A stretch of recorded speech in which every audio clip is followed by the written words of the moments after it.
Welcome back to another episode of the Second Look Hockey Podcast. As always, I'm your host, David Leo, and I'm joined with my co-host, Cristian Ceniti, and we've got a special guest today from the Second Look Sports General Show. We've got Mr. Justin Arenburg, the Juttyberg. How are you, bud? Nice to see you. I'm doing pretty good. How are you guys? It's been a I'm pretty long good. weekend. It has been. Long, exciting weekend. Yeah, just kind of crazy stuff happening in the build up to deadline week. I thought it was just going to be like, 2 to 3 days out when everything was going to start to heat up.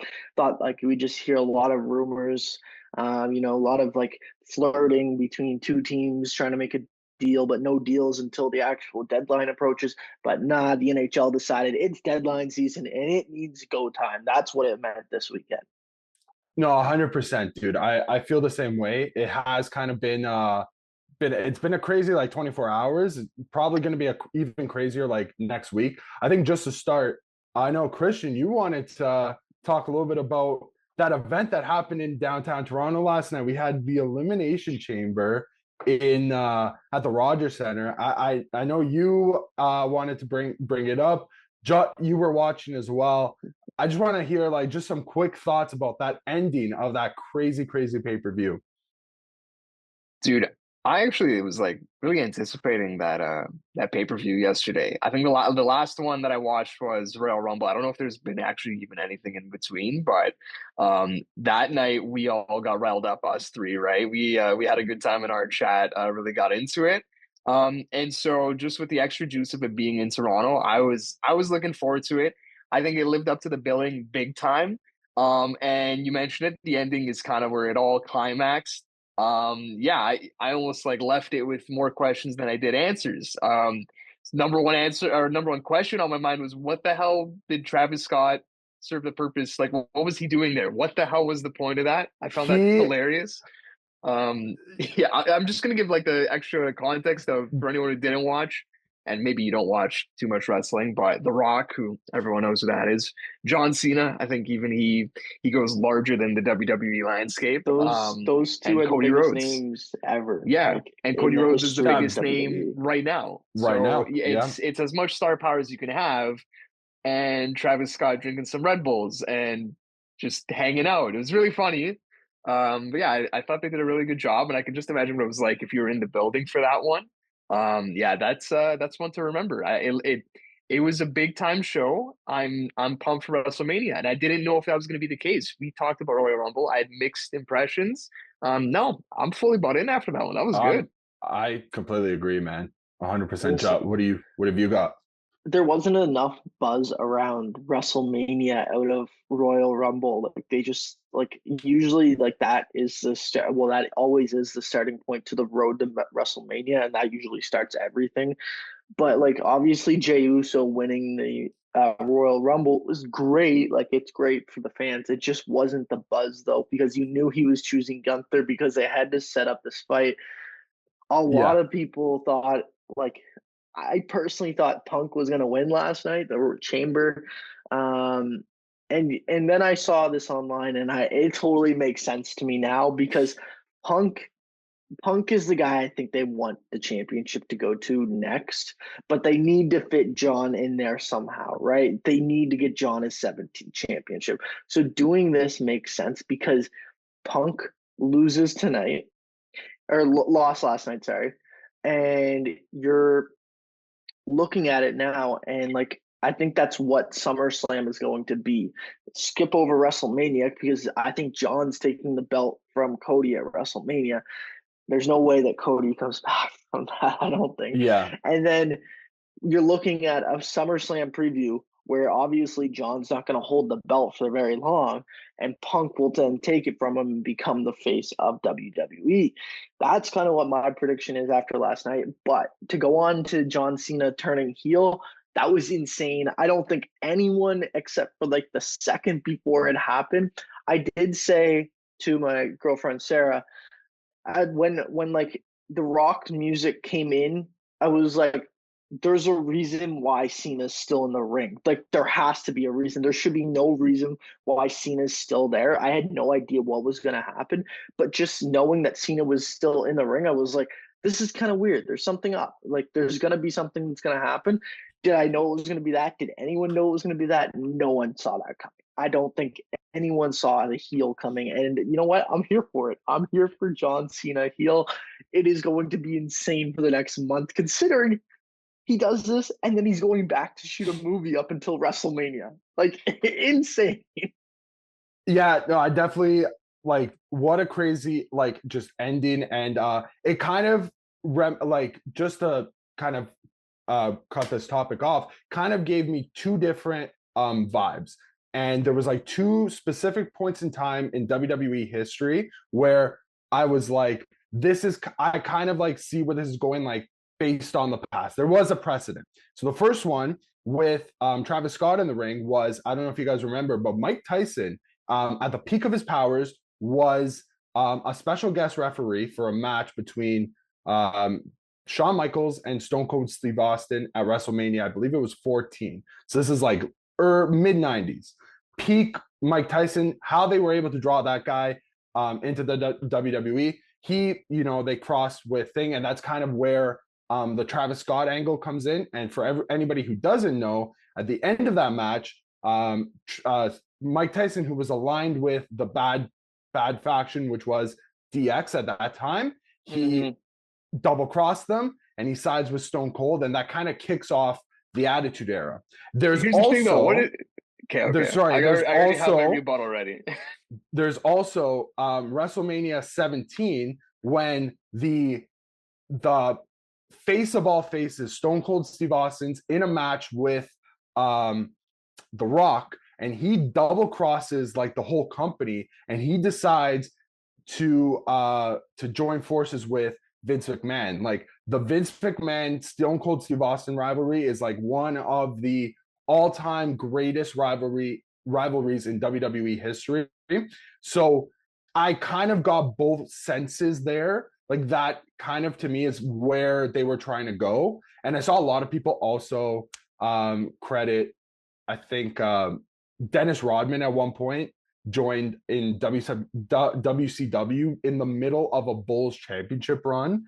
And that was a lot of people, they were like, oh, this, you know, Travis Scott being there kind of feels like Dennis Rodman's there. But like, I know it's kind of apples to oranges here, but like those were all the impressions I was getting. And how fitting would that be with Triple H being like at the helm, and he's kind of like the catalyst for a lot of those previous moves. He was there for a lot of it. So it's just like, wow, he's killed kind it. of full circle.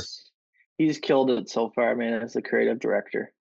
Travis Scott just had to say one word. That's all I wanted. Just one word. Just like have a purpose. He had no. He would have that's went. All. That's all. Fiend. Brother, I would have took that. It would have been comedic timing. That's a purpose.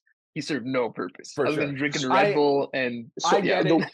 He'll have some. I bet you he'll have a little bit more screen time at WrestleMania. I hope so. That's gonna be. There's your WrestleMania always has like their musical. He's that's element. He's gonna be there for that. He is that. He's there's also like Roman Reigns wasn't even a part of this, and he's like he was the face of the franchise for like 4 years now. Like he's in this picture. It does kind of feel like it does kind of feel like they are trying. They know Roman's qualities, but they are trying to rein him in, for lack of a better term, rein him in from what they used to have him doing. I'll be honest, guys. I think that's enough WWE talk. We can get into it. Stay tuned in April when we have our own WrestleMania specific podcast, because I'm in for it. Joe, we brought you in today because the last 24 hours there was some trade. So before the Four Nations face off, we saw like a flurry of trades, and you guys can go back to our older podcast where we kind of went ad nauseum breaking and dissecting them down.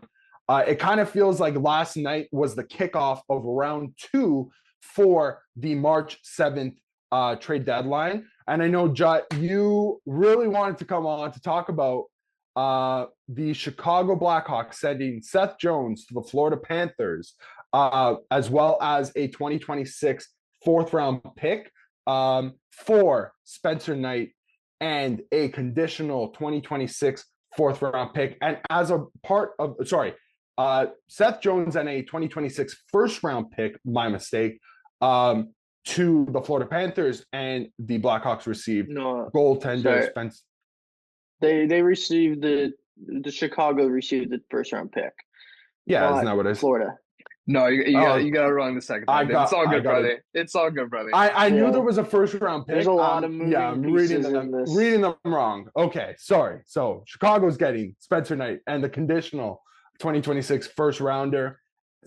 Florida's getting Seth Jones, 2026 fourth rounder. As a result, the Blackhawks are also going to be retaining about 26% of Seth Jones's salary, which works out to about $2.5 million annually. So, John, let's hear some opinions there, buddy.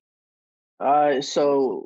Well, first off, Seth Jones now becomes a $7 million player. Seth Jones has never been terrible, I don't want to say. Seth Jones has just been overpaid. And when you're overpaid in the NHL, a lot of people like to say that you're a terrible player. Look at Darnell Nurse. Darnell Nurse is not terrible, but he's overpaid. And I'm not going to sit here and say that when a player signs the contract for the value that they get, they don't deserve that contract, because it's your right to fight for that deal, and you deserve every penny that you get when you negotiate that deal. But in a long-term effort, like obviously we look back and Seth Jones hasn't played up to that contract recently, so it makes it hard to justify him being a $9 player or $9 million, $9.5 million player. At $7 million, with the cap going up the way it is, I love this move for Florida. You lock them in. You already have the core group of your guys locked into the future. The only one you're missing is Sam Bennett, really. Spencer Knight, while being a good prospect goaltender, he never really developed into the player or the starter that everyone thought he would be when he was drafted 12th overall. But yeah, it's kind of interesting to look at what Florida has been able to do trade after trade. Prime example, I'll go back to him, is Sam Bennett. Like Sam Bennett, when he came out of being in Calgary, was a 4th overall pick. And when he was traded to Florida, he was a bust. He was looked at as a bust in the NHL because at the 4th overall pick, you're expected to put up points. Well, then he found a rejuvenated career in Florida, where he played a lot better hockey. He was a big part of the Four Nations face-off for Team Canada as well. And he was a big part of the Stanley Cup run last year. And I really think that's what Florida is going to get out of Seth Jones, because you're going to get a player that now doesn't have to be the number one defense on that team. He can now be the number 2 or number 3 guy on that team, and he doesn't have to play as many minutes and be the main focal point and have the most pressure on him anymore, which is good for him and good to get his game back up to the level that he once was as the 4th overall pick as well. Yeah, I think when me and Dave talked about this on our last episode, we kind of came into it with the same idea of, at a certain point, Seth Jones gets underrated with how much kind of heat he's gotten, really, right? And with the rising cap, even if you weren't getting retention involved, I could even convince myself that 9.5 is the price of a 3 or 2 defenseman in the future. So the retention to me was just gravy. And the Spencer Knight of it all, his contract, he's making $4.5 million. Now he spent a lot of time in the minors, but that still means that $3 to $3.5 million were on the Florida Panthers books. So once you factor that in as well, you're getting Seth Jones for a steal of a price, if you ask me. The first is just the price that any contender gives up for basically anyone of consequence. So that doesn't really bother me. And I honestly don't think they looked at Spencer Knight as having that much value. Bobrovsky, I think he only has the 1 year after this, but honestly, goaltending, that's like a problem for down the road. Not that it's not that far down the road, like it's going to come sooner than you think, but I think the NHL has been trending more and more towards goaltending that you don't have to invest too much unless you have like the blue chipper, which they don't right now. Look at the Leafs. Like Anthony Stolarz is the guy that we got from the Florida Panthers, who's been absolutely dynamite. Kevin Lankinen in Vancouver. So that's a much easier problem to fix. Last thing here He's a great insurance policy for Aaron Ekblad, who's a free agent next year, right? Yeah. So there's that as well. Last And thing, also, I was trying to get the Seth Jones stats. He's had really good playoffs from what I remember. Like he played against the Leafs in that bubble series. And Yeah. was that was the last trade? time he was in the playoffs as Yes, well. because we looked into this. Yeah, you're yeah, right. he's been with Chicago for like the last 4 years, I Yeah, believe. I think the Seth Jones comparable might honestly be a trade that happened very recently. And it's relative, but JT Miller, I think we saw, plays his best when his team is winning. When he is motivated and there's something on the line, JT Miller shows up. When that's not the case, Buddy's out for lunch on the ice sometimes. I kind of get the same sense with Seth Jones. If he's playing on a championship caliber team, Florida Panthers are that, I think we're going to see a lot better version of him. So with adding Seth Jones into that decor, you also have Gus Forsling, Aaron Ekblad, like we mentioned, Nico Mikkola, Nate Schmidt, and Dmitry Kulikov. That is what they list as their 6 right now. I believe is it Uwe Balinskis that came out now because of that deal?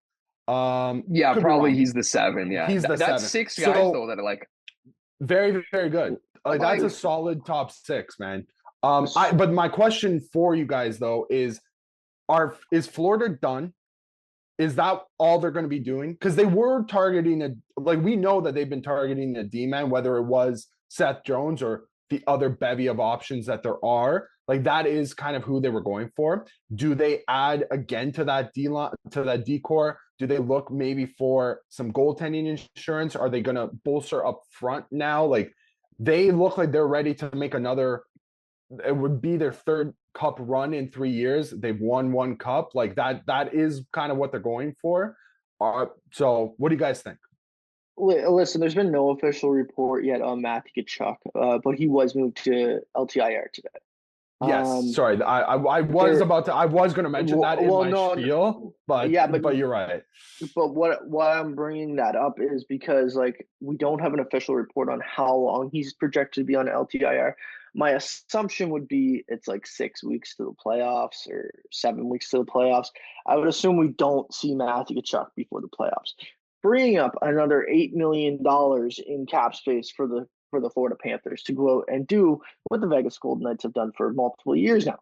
So what that means is I don't think they're done, but I don't think they're going to go get another star player. I really think they're going to go get another goalie, a backup goalie, because Spencer Knight is better than a backup goalie, but like you can still go get a backup goalie for a lot cheaper now compared to the $4.5 million, like we said his contract was. Then I really think that their forward group is really good. I really like their forward group. I think the one area that they might, add another spot would be their defense, and that would be like to go get like a 5-6 guy. I really don't think that they're going to make any changes up front. They play sound up front unless unless the Florida Panthers and Bill Zito, because Bill Zito's really good at his job. He is really good at his job. Unless Bill Zito looks at Matthew Tkachuk and sees that $8.7 million or whatever it is and says, yeah, okay, on the books, let's go get a star player worth $6 million that we can keep after this year because you know what? We just need it. I really don't think Sam Bennett's being traded anymore. I think if that deal was going to happen, it would already happen. But yeah, I really think that when we look at the Florida Panthers and what they're going to do over the next week, that was their biggest move in acquiring Seth Jones. I think from here on out, it's depth moves for this team, whether that be on defense or the goaltending position. The reality is trades require assets, and in terms of draft capital, they're running really thin, right? So they have no 1st, 2nd, or 3rd this year now. They have no 1st or 3rd next year. They do still have all their picks in 2027. So you'd have to really empty the cabinet if you're going big fish hunting. What I kind of see happening in the case that Tkachuk is out until the playoffs is maybe you're not getting a star player, but you're able to get someone on an expiring deal with a bigger cap hit than most teams can absorb. So maybe it's a guy who is a 5 or 6D, but right now he's making 3 or 4 money. I don't have a name for you off the spot, but if you can go and get like I have a name. Let's hear it. David Savard. David Savard's making 3.5 though, right? David Savard, though, no, I think he might be 3.5, but he might be 4, I think. Check it out because I can see that, but I honestly like I look at their defense and I prefer their third pair to their fourth line. Like if we're looking at depth, I think they're getting gravy out of Nate Schmidt right now. Three You and a got half. 5 goals out of him. He is that 3.5. Okay. And Dmitry Kukov is someone that they rave about as well. Nico Mikkola, another one. They've got guys that Oh they're yeah. getting gravy from on the blue line. Meanwhile, their fourth line wingers like an AJ Greer and a Jonah Gadjevich, bigger bodies, like physical types. I think that's where you can upgrade. So if you can go and get a veteran who's making 4 or 5 mil that a team like, just for example, Toronto can't afford because that would be all of our cap space, that's where the advantage comes. So then you can get them for cheaper because they make too much money and you have a smaller market to work in. And you might only be having to trade a fourth or fifth rounder to get that type of player. I hear that point. I think there is one name that comes to mind when you think of that, but I don't think he's a fourth liner. I think he would move someone down to the fourth line to give him more depth. And you know what? He fits the mold, and I think he would be a perfect fit for the Florida Panthers because this is the style of play that he likes to play, and he's the style of coach that he would like to play under. And that would be Brad Marchand of the Boston Bruins. If Brad Marchand of the Boston Bruins is traded, I could see him going to the Florida Panthers because his cap hit is only $6.1 million. And if we're talking about a player here that has been rumored to move, and not that he wants to move, but because of business, like you said, assets, all that would have to be discussed, and you'd have to go all in on Brad Marchand basically because that's going to be a big asking price or a bigger asking price than a depth forward. But I could see that happening if Matthew Tkachuk is on LTIR because, or if he's like out for the until the playoffs, only because if Brad Marchand not the perfect Florida Panther. I could rather see me playing on the first line, Jut. And the reason is imagine sneaking into the second wild card spot and you got to play the Florida Panthers with Brad Marchand on their second, third line. I don't know. I don't think You mentioned it off the top though, is... Jot, that if this is their biggest move, they don't have the assets for Brad Marchand. I don't think so. And once again, I don't think they can. If Brad Marchand hits the market, it's a bidding war, and the Florida Panthers don't win that bidding war. I think they can put their best offer together, and someone can still top it, just because they don't have a lot to offer now. They could still offer a first round pick from 2027. Yeah. Like they can still do that. Like it just would have to be another conditional that would move to 2028. Do they say yes to, like, that's like quite a few years down the line? And yeah, if there is no conditions on it, like who knows where Boston's going to be in 2027?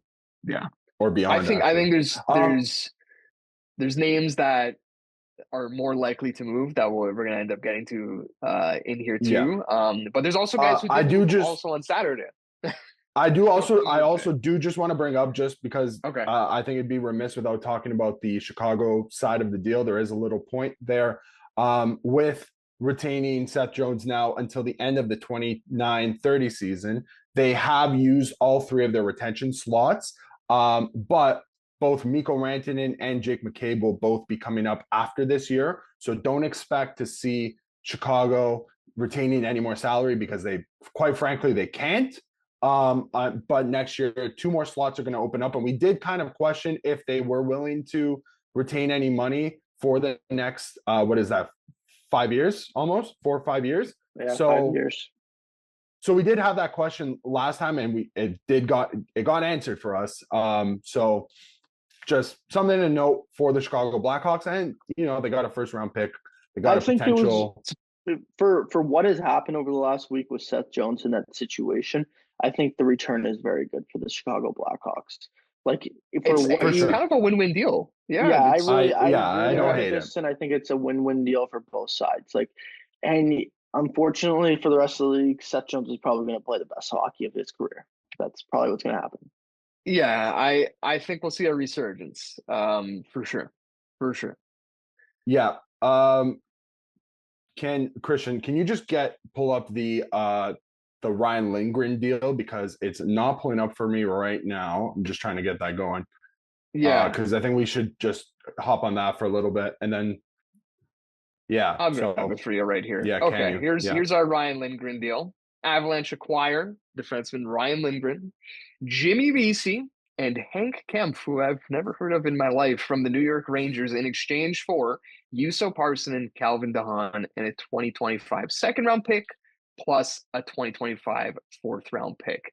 I think Ryan Lindgren is kind of the headliner of this deal, even though in reality it's probably not a headline trade. This is going to be farther down the charts had it happen on deadline day. My immediate reaction when this was first starting to break with Dave and Mando was that I like it. Like, I like the Avs buying low on Ryan Lindgren. That was before we saw the price of what they paid to get Ryan Lindgren, which was the second and the fourth. I'm not as much of a fan because that isn't really buying low. You bought low on the player, like he is at his worst value right now, but I think you actually paid market value price to get him.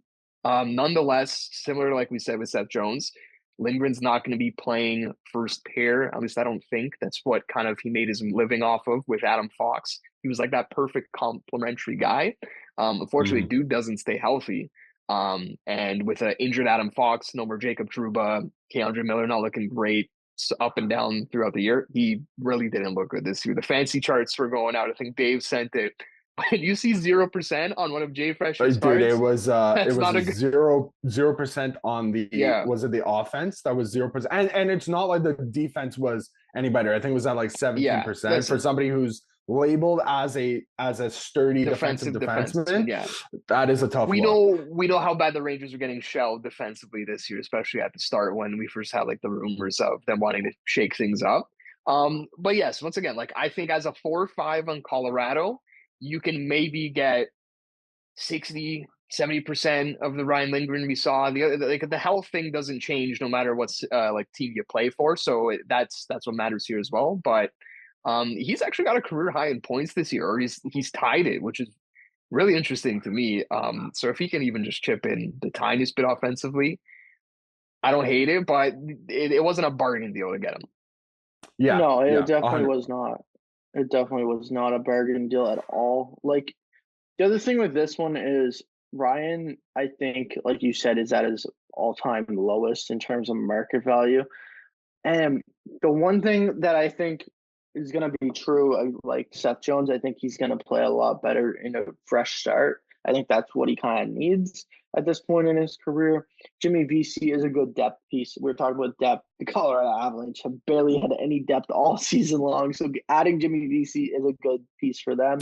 But the one thing I don't know if I'd call it a good piece, because he is Mr. like as mild can be. Like, this is a guy that's already, this is going to be his 1, 2, 3, 4, 5, 6 team in since 2016-17 when he joined the league. Like, there's a reason why this guy kind of gets thrown around a lot, and it's not because he's he might be a fine locker room presence just on the ice. When you notice him, he's fine, but when you don't notice him, he is like Danny Phantom out there. He is a ghost. But here's the thing. Yes, with Colorado, for sure. They haven't had any depth all season. Like, they were literally with the injury bug that they've had to start the year. They were literally playing with AHL guys and having to sign guys the game or the day of just play that game. Like, that's where the Colorado Avalanche depth was earlier in the season. Now we're to a point where they're healthy again. They got Nantushkin back the other day. Jimmy Vesey just adds a good fourth line piece. I'm not saying like he should be like a third or second line guy, but for a fourth line guy on that team, I think that's a great piece to add. The problem I have with this deal, though, is what Cristian was alluding to, is the price. The price for Ryan Lindgren, a second and a fourth round pick. Obviously, he gave up 2 other players, Calvin DeHaan. Like, obviously, these players weren't like stars. They weren't big pieces in this. This was kind of like minor moves like Jimmy Vesey. But the second and fourth round pick to me is way overpriced, like Cristian was saying. And that imagine what Ryan Lindgren would have cost when he was playing at his peak. You would have had to Yes. trade Connor McDavid to get Ryan Lindgren. Yeah, that's what it seems like. And that brings me to the point of also with I know you're going to talk about this, the Nyquist trade. We saw 2 trades, actually 3 trades, where the price is probably already higher than what it was.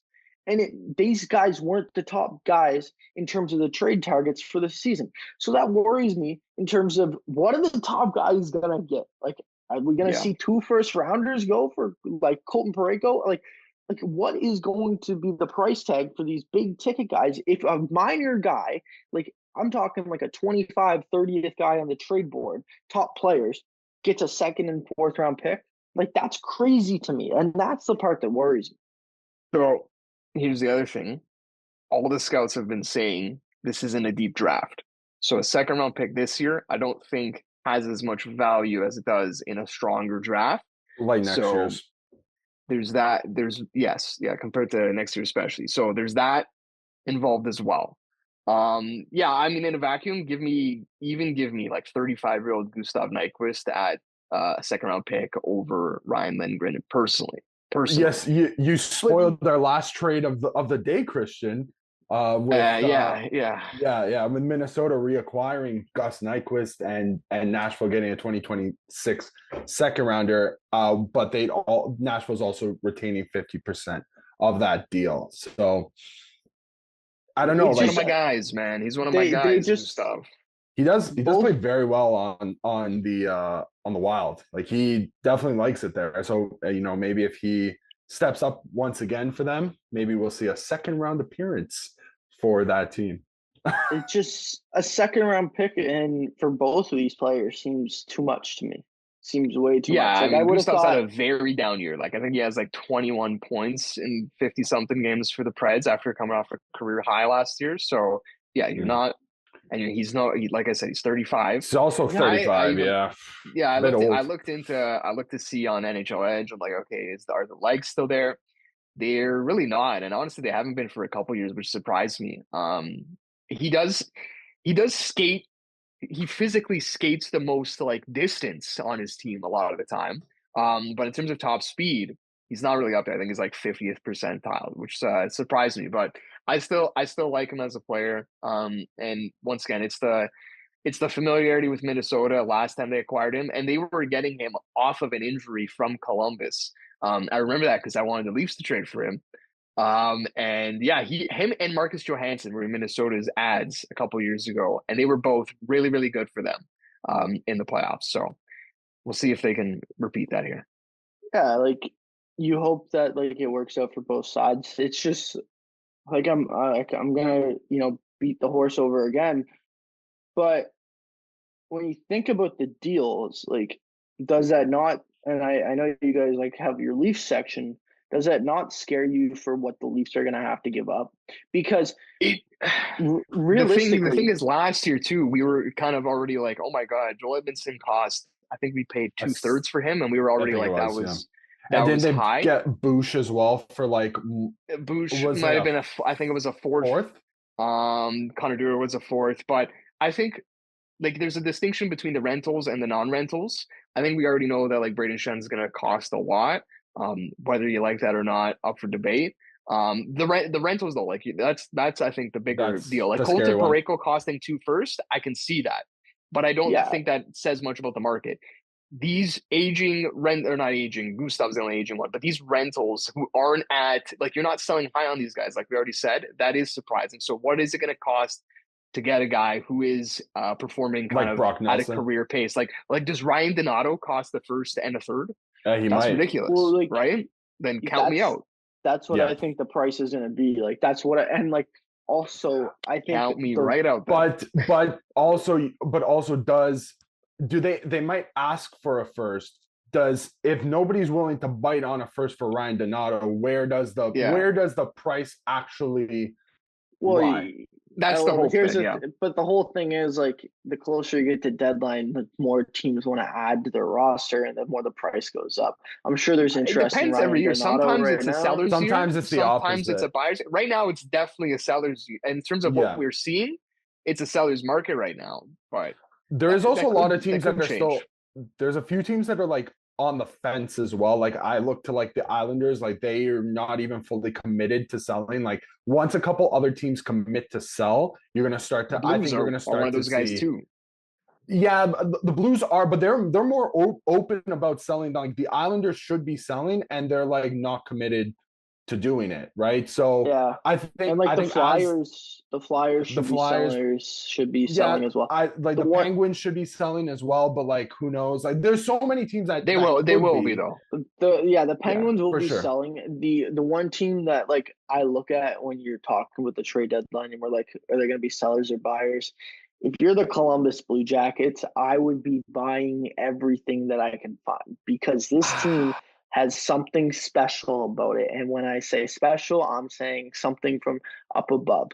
This team is special in a bond and they play together like we haven't seen a Columbus Blue Jackets team play in a very long time. And it's something this team before the season, before everything that happened with Johnny Gaudreau, this team was looked at as this team's going to be a dumpster fire for the next Bottom 5 three. years.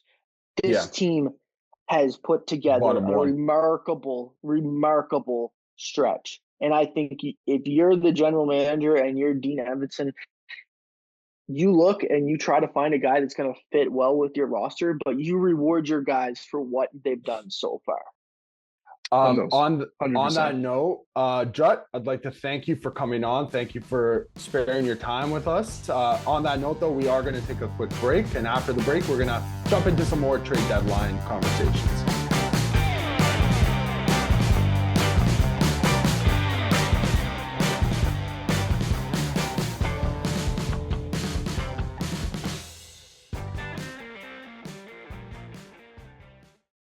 And we're back.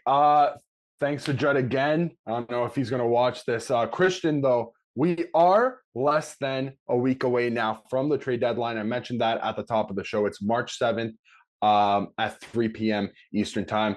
Producer Mando was so kind to make a list of some potential players that could be on the move. Some of these guys maybe a little bit more likely than others. I think it'd be a fun little exercise if maybe we go through some of these names and kind of judge, maybe get based on like a percentage wise or however way you want to kind of go about it. And we'll kind of talk about if they're going to get moved and potentially where we could see them getting moved, or even like some teams' needs and like who maybe they'd be looking to get out of this list. So on that, if you're cool with that, I guess we can just hop right into it. Sounds good, dude. Where do we want to start? start? All right, bud. I guess we'll start with a big fish. We talked about him. I think it was our last episode again, potentially being traded for a second time, and that's Mikko Rantanen. Do we see him moving like out of Carolina at least for this season? Like, you know what I mean? I don't know. It's real tough, personally. Yeah, I wish that we lived in like that kind of. I'm just going to compare it to like the NBA. Like it seems like a very NBA scenario where the guy would get moved. It just feels like everything that we're being drip fed from insiders right now is to lower your expectations, I guess. Like they actually did this today on the Leafs broadcast on TSN, the quiz, like percentage chance of him moving. I think a lot of people had him at 25%. It's probably even like lower than that. Yeah, I would say I really wish. It's probably my number as well, if I'm going to be completely honest. Yeah, there is a chance. Don't get me wrong. It's not. I'm not going to sit here and say it's a zero. There is obviously a chance, but I think what it depends on is like the Canes' perspective on. Everyone always brings up the Gensel stuff. So, do the Canes look at the Gensel experience and say, missed opportunity to sign him, should have got him his contract earlier instead of on draft day, or do they look at it as, you know what, we went to the conference finals last year, right? Yeah, they flamed out in the conference finals though, dude. They did, but they got to the conference finals, and maybe they look at it as that's what you need to do to get that far, and we need an even bigger name, which is what Mikko Rantanen was. Bless you. Excuse me. And they go on rental though, and they just decide to keep him and figure it out from there. Yeah, like if you're trying to put a team who would make this type of move, like the team that comes to mind, and I'm gonna try and come up with another one too because I don't think there's any world where they would do where they can do it, is Vegas, right? This is a total That Vegas move, right? But we it's have not yet to happening. see, we've yet to even hear of rumblings from Vegas. Yeah. Dude, I think Vegas is going to make another. They made the Thomas Hurdle deal with, like, genuinely, I think it's like 20 minutes to spare last Yes. year. Now, I'm not too up to date with their cupboard. Like, I'm not too sure because they've kind of gone all in. It's not even the cupboard though. It's the you know what though? It's not even the cap space because Mikko Rantanen's deal. If you get it retained on again, it's like nothing. It's it's not zero, but it's pretty close. So now here's the thing. Like Vegas is a team where you always have to keep an eye on. Like, they've just kind of operated since their inception as a team of, like, kind of grabbing different pieces from different spots and making it, like, they always make it work. They've only missed the playoffs once in their entire thing, and they're looking to load up. I think they'd be looking to load up again. Their most pressing need though is probably in net. I don't know if you want to run Ilya Samsonov as your backup, like Faden Hill goes down. We've seen it. It's not a good look. Okay. Let's move off Vegas then, and let's look at some other teams, because I think then the conversation has to be, like, why wouldn't Mikko Rantanen want to sign in Carolina beyond the money? Because if they are willing to give him the money and it's still a no, then you have to ask yourself, well, what is Mikko Rantanen looking for in free agency? Maybe he legitimately doesn't know right now. Maybe he doesn't. Like, maybe he's being fully truthful and just saying, this is too soon for me. He always was set on Colorado. This is another conversation we had last episode. But like I mentioned, I'm like, you'd be naive if you're him to have not a crazy asking price, but a price that will set records, and not have in the back of your mind the thought that you could get traded. So perhaps he really hasn't thought about being anywhere other than Colorado from the perspective of team with the assets to get a deal done. And maybe once again, maybe you're making this deal with no guarantees of an extension. Maybe that's what's happening. I was going to throw a team out here too, and it's more of a long-term thing though, so it wouldn't be as great of a rental. But if this team does get hot, Ryan Smith is the type of owner that might tell his GM, Bill Armstrong, to just say, "Hey, we got a ton of assets." Maybe at the same time, it doesn't work on the timeline. It doesn't. I'm really pulling at straws here to figure out the team. I think Drake's pulled out LA. Sorry. For everybody who doesn't know who you're referencing, I don't think you've said a team name there.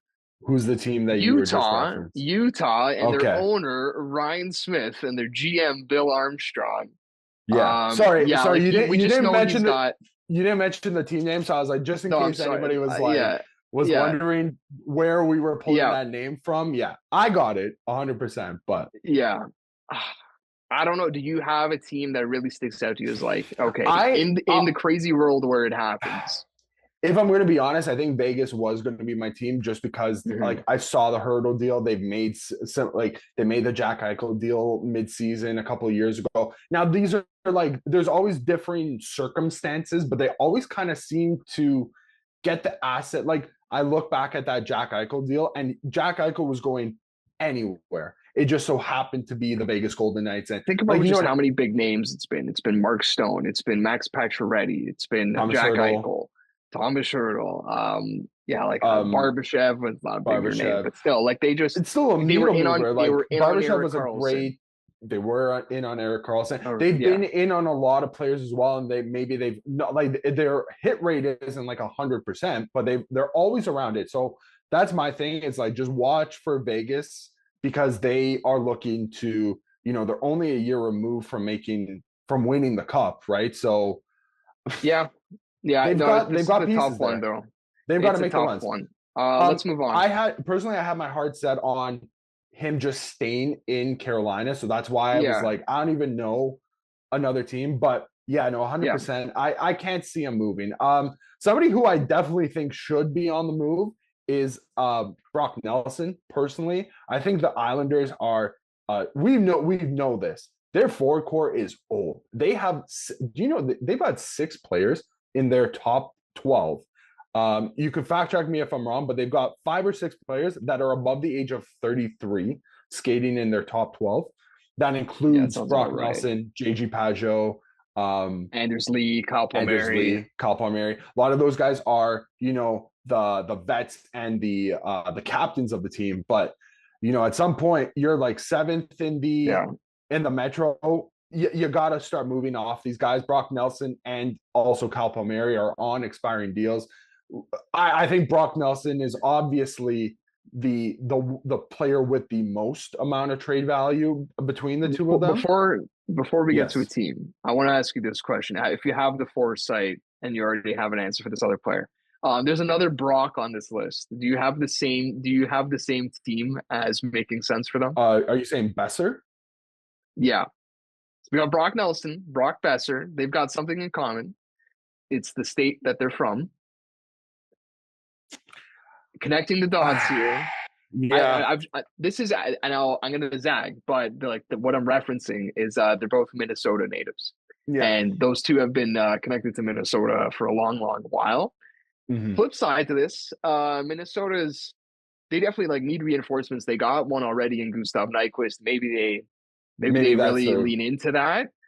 At the same time, though, it's almost like the Chris Tanev pursuit for the Leafs last year, where it seemed like everyone around the league believed that the Leafs were going to be the team most in on him in the summer.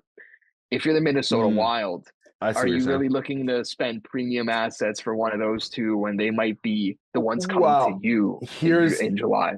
And here's the thing, though. This is make or break year, because is Kaprizov free agent this season, or is it next summer? Next year. Okay, so you do July have one more 1st, year. They can start negotiating with him, though. All right, so you have to show him something. Yes, right? Yes. Okay, so that definitely then changes my answer from yes, Minnesota should be going for it, because you know what, man, Kaprizov's out. Sounds like he's going to be out for a bit longer than they originally anticipated. We talked about the Minnesota medical staff. Yeah, I mean, it definitely makes sense. Dude, Minnesota is another, they're a team, for as many times we want to talk about the Leafs perennially losing it in the first round, that's another team that has so much promising talent that they just need to put it together. If I'm them, I'm probably going for Brock Besser over Brock Nelson. I think you can have a Brock Nelson in the summer and, not spend the assets getting Brock Nelson as compared to Brock Besser. You know what I mean? Brock Besser is the younger player, the more flashy player, the higher scoring player. I think if you're going to spend your assets on one of the two, you probably want a Brock Besser. How about as a consolation, if you get Brock Nelson instead, is it the worst thing in the world? Yeah. I don't know if it's the greatest allocation of resources as compared to what they need, basically, if that makes sense. That does make sense. I'm just looking here. I'm like, okay, what's the pivot? Mm-hmm. How about New Jersey? They've got Jack Hughes, Nico Hischier down the middle, and then it's Eric Howla, who's not bad. Close to not bad. It's not a far drive if he's going from Long Island to New Jersey. If we're talking about Brock Nelson, kind of what I'm thinking too. Yeah. You want to do the Lou Lamoriello, connecting the dots. Eric Howell's only got 11 points this year, so it's not been a great year for him offensively. We got to expect the Devils are buyers here. That's just like your classic deadline move. I'm not really going too outside the box with that suggestion there, unless you've got another team. I think we can move on, but I genuinely do think the Isles are playing pretty coy right now with everybody. It's sorry Lou. I think it's time for Lou to go. I've said this before. It's been time. Brother is past his expiration date. Sorry, I'll say it's been time for the Islanders. I won't say it's been time for Lou. It's been time for Lou in the capacity of general manager. If you want to upgrade him somewhere else, dude, send him to the head office to be the secretary of, or whatever, the president of. Maybe now he's finally ready to be advisor to the GM like we tried with the Leafs. Maybe now. Maybe. I doubt it. I think he needs full control. And if you're a team like the Isles, I don't know if I'd be willing to give him full control. Whatever. That's a different topic for a different conversation. Time, but I genuinely, I'm on the point of them selling 100%. I've got a team for Brock Besser other than Minnesota. Yep. This is another one connecting the dots. Do you remember last year it might have honestly even been 2 years ago at this point. But Was Brock it Besser's Pittsburgh? been in the trade rumors. So that was one of the teams that was on him. From That last wasn't year. the one. That isn't the one I was thinking of though, because I feel like I remember two other teams. One for sure, and one is a maybe. One of the teams could have sworn was the Islanders. They don't make sense, obviously. So that's Not not anymore. that's Maybe not who I last was year. thinking. They honestly, they the could have last team? used Yeah. them last year to play Yeah. alongside Bo Horvat, like, and help them Sure. out. But Do you sure. remember the other team that we haven't named to yet? It's another Metro team. It's not. It would it be Carolina? I guess I'm guessing not. Right? No. Is it the Washington. top of? I was about to say, is it the top? The league leaders? Yeah. They're the league leaders now, They're right? in second right now. I think Winnipeg's right. Their heaters put them a little bit ahead. But yeah, I think Washington could be the fit here. I'm looking at their depth chart. Third line right wing right now is Ethan Frank, who like he's a call up. He's been like a little bit of an injection, but you can definitely improve on him. It all really comes down to what Brock Besser's price tag is. We've heard his contract price tag is pretty high. I don't know if you saw the offer that's apparently out for him. $8 million over 5 years. Yeah, that's really high, to be honest. So I don't know what the trade acquisition cost is. I do have a question though. If you are a UFA over the next 2 years, 3 years, why are you taking deals that are longer than 3 years? For a guy like Brock Besser, it's because you get injured a lot. Yeah, that's why. Okay. That's fair. That's why. That's fair. But this conversation could have been this can always be had. It's the Austin Matthews thing again. It's that. Yavrikov did the 2-year deal. Orlov did the 2-year deal. Some guys do it. Besser doesn't strike me as the type that would make sense for because of his health history. I think it does make sense for some guys. I think Besser is one of the guys. You know who I think it makes a lot of sense for is Mikko Rantanen. Dude, taking a 3-year deal and in 3 years you come back for 18 mil. Let's revisit that when the trade deadline passes because that's curious. That's interesting. That is okay. Next on my list though, I've got Dylan Cousins. I mean, if you're the Sabres, I saw so many names. I saw like Matthias Samuelsson being thrown in. I saw Alex Tuch being thrown in, and I'm like, Bo Byram. It's like, dude, what do this is more of a what do the Sabres do? It's not what do they want to do with these players? It's what are like where do they go? Yeah. You're trying everything here. You're throwing stuff at the wall and nothing's stuck. Besides this is one of the Cousins is one of the guys where it's like, does he necessarily have to go to a contender? I don't know. I don't know if he does because do you want to send him to like Chicago or like Anaheim, like one of those like dead franchises? And what do you?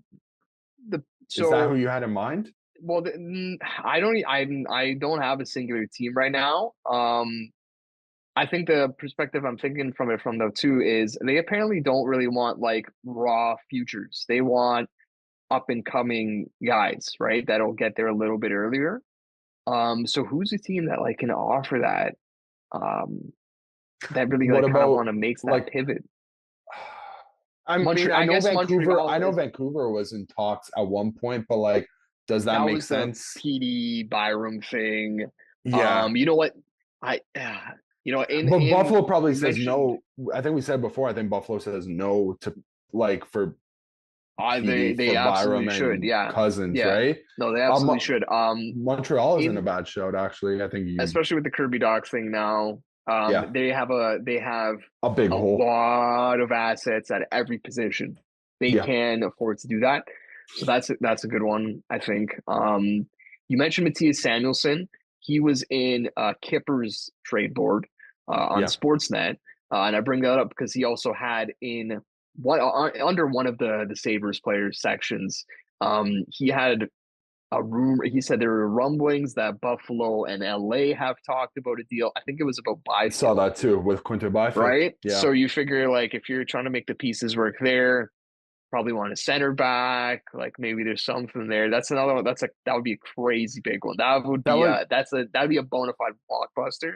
I don't have a team specifically for Cousins, but I also said just in terms of making splashes, you always got to throw in the Vegas Golden Knights here too. Like They did it before. I don't know. For some reason, This is the problem though. It's like you can put them on every name. yes. And I'm trying to 100%. yeah. 100%. I'm trying to like find what that the connection was is, what the lead is, but when I was making my notes, I know that the Knights do need some center help right now. Could be there. well, You're so right. you know what it is? It's because they don't have William Karlsson, who's been injured, right? Yes. So that's when they have William Karlsson, you can go Eichel, Hurdle, Karlsson and down the then middle. Karlsson, yeah. So Well, I mean, dude, that's a solid It's very good. three. Yeah, roll out yeah. those So three. you can always shift one to the wing, but I don't know. I think the Vegas thing is just so tough because it's like I can make an argument for every guy for Yeah, Vegas, right? 100%. That's what 100%. that's the reputation they've gained. Next name here. We did, yeah. We did kind of mention him. Do the Vancouver Canucks see Elias Pettersson? Like, do they ship him out the door by this deadline? Dude, I don't think so. I think it's just too much money, and it's like he's not. Who's buying you're him? shipping Who's him like, out at oh, his that's my lowest guy value. I want. Yeah, Probably not a great idea. I honestly could not give it like. I don't even think if you're a team that has all the cap space in the world and have a really big need for just raw talent, cough, Chicago, like I don't even think you want him for.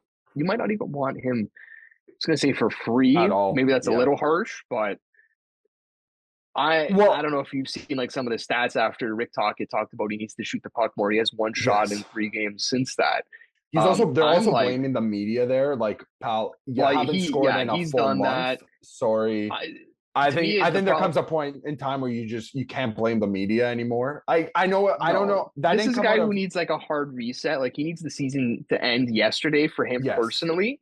That unfortunately that's not coming anytime soon. Would a fresh start benefit him? Yes, but you need to give teams a reason to want to give you that fresh start, and he hasn't done that. He just hasn't. Another point is Vancouver, all the moves that they've made so far, especially trading JT Miller away, kind of signifies that their faith now is with EP, and they want EP to be the player, I think that's by necessity rather than by choice, though, because like it's like we said, they can't trade him if they wanted to right now. But now you're stuck with it. So like you made your mind up, you made your bed, you gotta lay in it. And I'm sorry, for better or for worse, somehow you gotta I maybe take him on a month-long retreat in the summer to I don't know, wherever he wants to go to just get his mind. It seems more mental right now than it's physical. And that's the scary part, because if it's physical, at least you can. To me, it's both though. No, to me it's both. You think he's hurting too? It's very much both. It is very much both. When you have a change in your shot mechanics and how you're approaching offense, and you're not taking one-timers at even close to the rate that you have before, it's actually been declining steadily over the past 3 seasons. That's a physical problem. Yeah. Okay. But it's both. It is very much both. And that's why I'm so out on him, because with JT Miller, and I brought up with Seth Jones, I think those are guys who have motivation problems. You can fix those when you're on a contender. Sure. We saw Elias Pettersson on a quote-unquote contender at Four Nations, a team where he's surrounded by star talent, has all the motivation in the world to show his best foot forward for a different coach. Like there's no one there with preconceived notions in the management, or at least on the coaching staff bench, and he fell flat on his face. I think he averaged 13 minutes of time on ice. I would even go as far back. I know you mentioned about the new coach and stuff, but even in the playoffs last year, dude, they had a real chance to make it to the conference finals if he was firing on all cylinders. That's the time and place where you need him to be at his best. And again, he fell flat on his face, and he's kind of been flat on his face for 18 months now. 12, I would say at least 12 months for sure. So but it makes no sense to trade a player of his potential, and with his money at his lowest point. This is hopefully his lowest point. It makes no sense to me. So I'm gonna say I'm out on trading him. He's got to stay in Vancouver, but with the caveat of something's gotta change between the two parties. Yeah. Hey, how about these last couple names? Well, let's kick them down the road, see if they actually end Yeah. up getting traded, and then we can talk about them. These Mando's got some questions here before we get to Leafs. Maybe we can get him to jump in here. I honestly, Mando, maybe we pose these questions at you, brother. You've got here which team makes Yeah. the most trades on deadline day? Do you have a hunch here, man? Getting thrown into the fire here. I'll be honest. I'm bringing you in.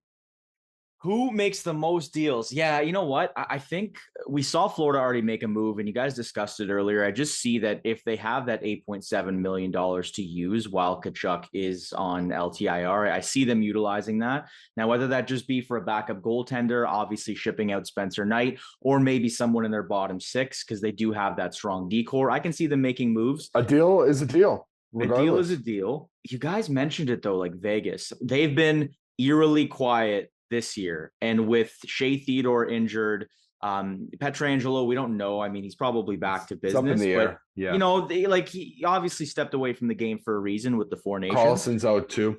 Yeah, Carlson being out, like he didn't play either. So it'd be interesting to see how they progress with everything. Other than that, yeah, Minnesota, I think might make moves. Like they're that team, right? Like they're the team they that need the reinforcements. They do need the reinforcements. They've got some injuries. Joel Eriksson is a huge loss, even if it is short term. I see them making some progress. I do have one point. I don't like this question is posed in such a way where, and it's not like to blame you or anything, Mando, but fine. It is posed in such a way where a team like the Colorado Avalanche have already made, is it 4 deals so far this season? Like they got rid of a handful. They traded out there, like they have a new both goalies, right? Yeah. They just made the deal with Ryan the Rangers.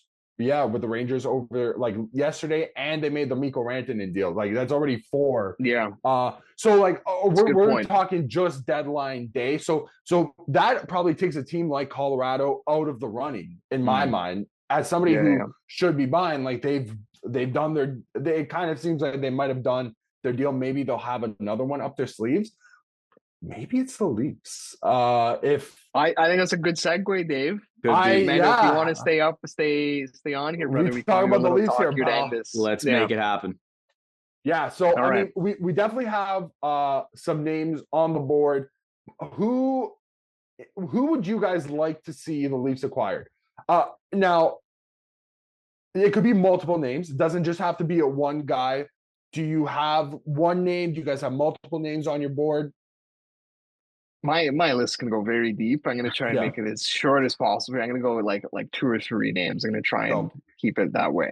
I mentioned it in our group chat today. I said I'm going to be keeping an eye on Rickard Rakell. He scored 2 goals in the game. Like one of them especially was like a nothing goal. It was Joseph Fall out of his net. So I'm not going to give him credit for that necessarily. But I look at Rickard Rakell and I say, you can have this guy who's making $5 million. He's 31 years old. He's a right shot.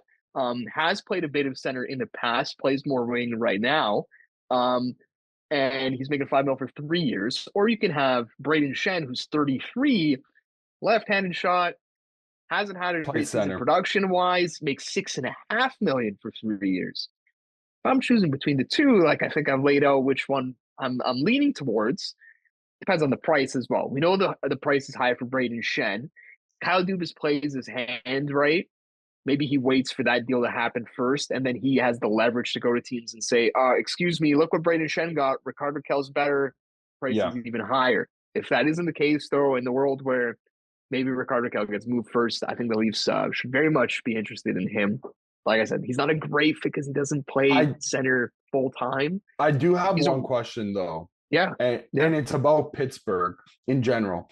What do they plan on doing? Because I still think they want to contend by next year, right? Like they want to try to maximize the Sidney Crosby. I think they're out of their goddamn mind if they think they compete next year. Though. That's the problem. I completely agree. But I'm trying to look at it from this is what they have. They have Sidney Crosby now for is it 2 more years after this? They have Evgeny Malkin near the end of his career. You've got Chris Letang near the end of his career. You have Erik Karlsson still with a few years left. And I don't know if you guys want to talk about him after as well, but like they have the pieces and they want to compete. Like that is apparently that's what they want to do.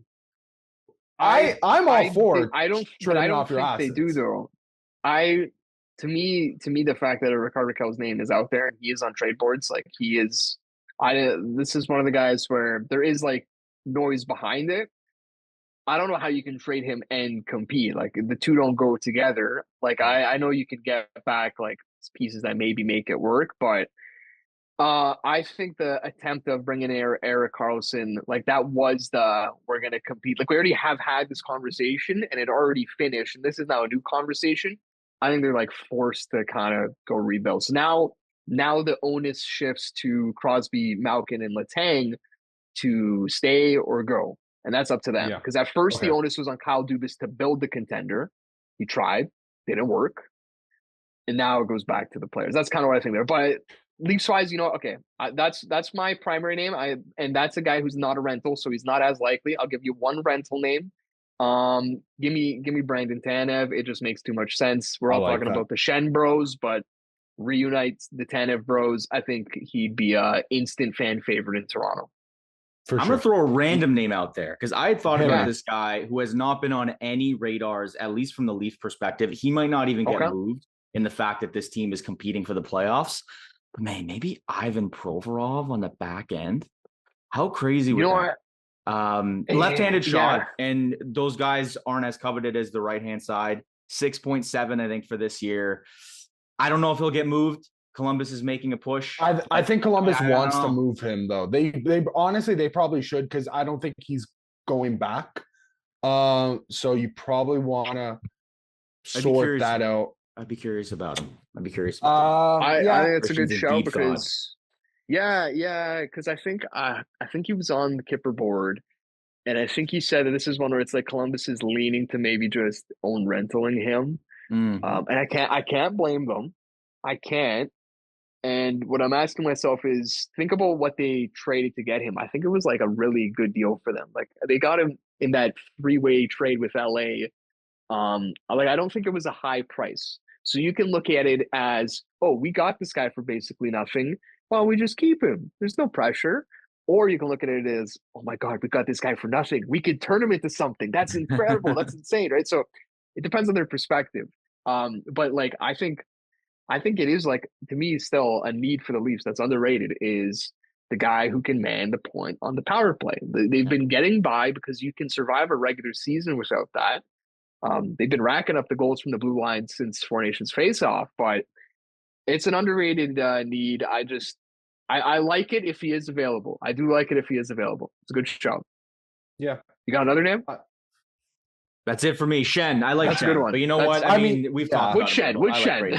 Yeah. You know what? Both. Bring them both here. Bad brothers. Both of them. Let's get both Tanevs. Let's make a move. I mean, I am caught between Scott Laughton and Braden Shen for my forward acquisition, and I will always hear. I could see the pros and the cons for Braden Shen, but with the pros for Braden Shen, this is a guy who's right now winning 50% on the dot, especially if you have this guy playing like third line matchups. And he's winning 50% and like doing it full time, 441 wins on 870 draws. As compared to like Scott Laughton, like I desperately want to see them acquire somebody who can play a bit of center, especially a bit of center going forward with the uncertainty for JT. Like he is, he's coming up, his contract is coming up this year.